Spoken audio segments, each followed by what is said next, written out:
এইটো কেমেৰা এইটো আজি আমি কাৰত ইনষ্টল কৰিম। কাৰত একচুৱেলি কোনো এণ্ড্ৰইড ছিষ্টেম নাথাকে। আমি 9 ইঞ্চ কাৰৰ ডিছপ্লে লগাইছোঁ আৰু তাতে মই এতিয়া বেক কেমেৰা ইনষ্টল কৰিম। লগোৱা ছিষ্টেমটো কেনেকুৱা কি হয় আপোনালোকে চাই থাকিব, আপোনাক দেখাম। লক হয় বাম্পাৰ কাটিঙত কেমেৰা চাব পাৰে, ভাল কেমেৰা।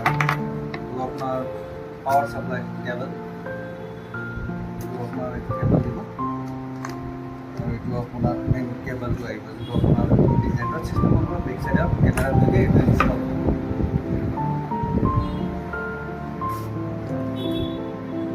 লাগিলে। আৰু এইটো আপোনাৰ পাৱাৰ এইটো আমাৰ কেমেৰা কেবলটো হয়। ডিছপ্লে আমাৰ এণ্ড্ৰইড ছিষ্টেম লগোৱা আছে আগতে, এইটো চাব পাৰিব। এইটো দেখাই দিয়া এইফালে, এইটো এণ্ড্ৰইড হয়, আপোনাৰ এণ্ড্ৰইড ছিষ্টেম আছে। ইয়াতে আমি এতিয়া কৰিম কেমেৰা ইনষ্টল। আৰু কেমেৰা ইনষ্টল কৰিবৰ কাৰণে আপোনাৰ দৰকাৰ পৰিব আমাৰ এই কেবলটো। আৰু এই কেবলটো আমি এতিয়া বডিৰ কিনাৰে কিনাৰে লৈ যাম আৰু এইটো খুলি আমি এইটো বেক চাইডে ইনষ্টল কৰিম। আমি এইখন ডিছপ্লে খুলিম, এইটো ফুল ৱৰ্কিং হয়। আপোনালোকে চাব পাৰে, বহুত ধুনীয়া ফিটিং হয়। আপোনাক গম নাপাব, আপোনালোকে কোনো ফিটিং কৰিলে মই কৈ দিব পাৰিম আপোনালোকক। পূৰা একদম অৰিজিনেল নিচিনা পাব। য'ত নেকি কাৰোৰ আপোনাৰ জাগা নাথাকে, স্পেচ নাথাকে, চাওক মই কি বহুত ধুনীয়াকৈ ফিটিং কৰিব চেষ্টা কৰিছোঁ। বাকী আপোনালোকে কমেণ্টত ক'ব যে ফিটিংটো কেনেকুৱা পাইছে, আপোনালোকে ভাল পাইছে নে বেয়া পাইছে।